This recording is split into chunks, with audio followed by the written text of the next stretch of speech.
할렐루야. 오늘도 우리에게 귀한 생명을 주시고 또 복된 이 하루의 시작을 우리에게 주신 살아계신 주님께 영광과 감사와 찬송을 올립니다. 월요일 아침입니다. 계속되는 아침 말씀 묵상.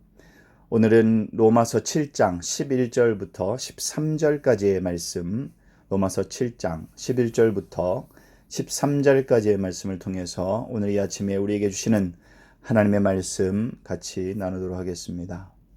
오늘 본문의 말씀은 다시 한번 죄의 실체에 대해서 얘기하고 있습니다. 그것은 계명으로 인해 드러나는 그러한 죄의 실체입니다. 계명을 통해서, 말씀을 통해서 드러나는 죄의 실체입니다. 오늘 본문에서 다시 한번 밝히고자 하는 것은 이런 사람의 문제점이 계명에 있는 것이 아니라 우리 안에 있는 죄에 있다라고 이제 그것에 대해서 말하고자 하는 것입니다. 죄는 기회를 타서 계명으로 인해 우리를 속이고 계명을 가지고 우리를 죽인다라는 그러한 영적인 사실을 우리에게 말씀해 주고 있습니다. 계속해서 이어지는 말씀이 좀 어렵기도 하고요. 좀 무거운 그런 내용이기도 합니다만, 그러나 우리가 반드시 알아야 될 그러한 말씀이기도 합니다. 오늘 본문 11절의 말씀과 같이 죄가 기회를 타서 계명으로 말미암아 나를 속이고 그것으로 나를 죽였는지라, 그렇게 기록하고 있습니다. 의심할 여지 없이 계명은 분명히 거룩하고 의롭고 선한 것이지만 이 죄라는 것은 그 선한 계명을 도구로 삼고 사람의 마음 안에 있는 부패한 본성을 이렇게 충동질해서 결국 사람을 죽음으로 이끌어 가는 것입니다. 이렇게 죄라는 것은 매우 교묘한 방식으로 그 실체를 드러낸다라고 그렇게 말하고 있습니다. 계명은 사망을 불러오는 통로가 아니죠. 계명은 죄의 실상을 고발할 뿐입니다. 그러면 거룩하고 의로우며 선한 이 계명을 어떻게 죄가 악용하는지에 대해서 오늘 본문이 밝히고 있는 것입니다. 하나님은 우리가 옳은 길, 선한 길을 가도록 계명을 주셨죠.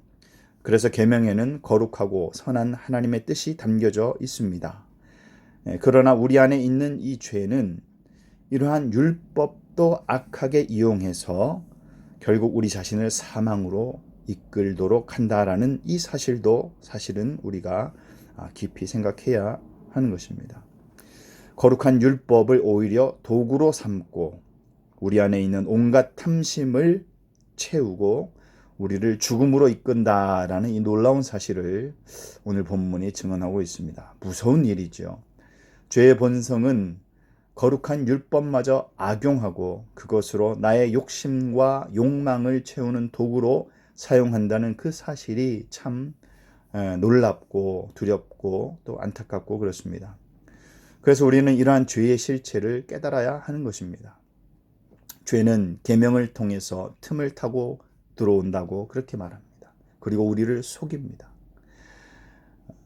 이 말은 우리가 계명을 스스로 어기게 만들고 계명을 몰라서가 아니라 계명을 알고 있음에도 불구하고 그 틈을 타고 어느새 죄가 들어와서 그 계명을 어기게 만들고 왜곡시키고 다른 방향과 가치관을 심어줘서 우리를 죽여버린다는 것입니다.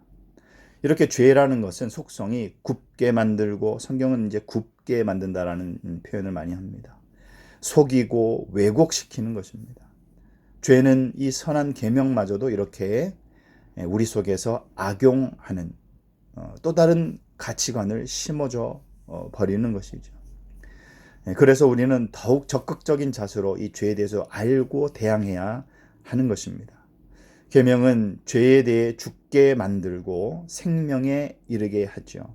그러나 죄는 그 죄로 인해서 우리를 생명에 이르지 못하게 할 뿐 아니라 우리를 사망으로 이끌어 가는 것입니다.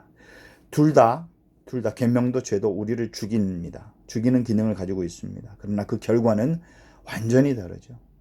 계명은 죄에 대해서 죽게 만들고, 그러나 죄는 우리가 죄에 대해서 살고 계명에 대해서 죽고 또 영원한 사망으로 이르게 하는 그러한 결과를 가져오는 것입니다. 13절에서는 이렇게 기록합니다. 그런즉 선한 것이 내게 사망이 되었느냐? 그럴 수 없느니라. 오직 죄가 죄로 드러나기 위하여 선한 그것으로 말미암아 나를 죽게 만들었으니. 그렇죠? 이 선한 율법이 계명이 나를 그래서 죄로 인해 죽게 만드는 것입니다. 죄에 대해서 죽게 만드는 것입니다. 이는 계명으로 말미암아 죄로 심히 죄되게 하려 함이라. 더욱더 이 죄가 죄라는 것을 이제 우리가 인식하고 깨닫게 되는 것이죠. 율법은 그 자체로 거룩하고 의로우며 또 선한 것이라고 그렇게 12절은 증언을 하고 있습니다. 다시 한번 기억해야 할 것은 계명은 우리를 죄에 대해서 죽고 의에 대해서는 살게 한다는 것입니다. 그러나 죄는 죄에 대해서는 여전히 살아있고 의에 대해서 죽게 만들어 결국 사망에 이르게 한다라는 이 사실을 우리가 반드시 기억해야 할 것입니다. 말씀의 결론을 맺도록 하겠습니다.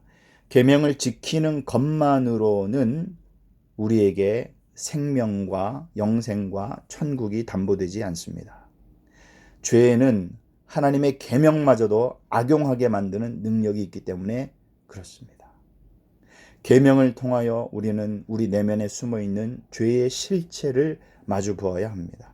겉으로는 그럴싸하게 보이는 이 죄들이 우리에게 어떻게 역사하고 우리를 죽음에 이르게 하는지를 깨달아야 할 것입니다.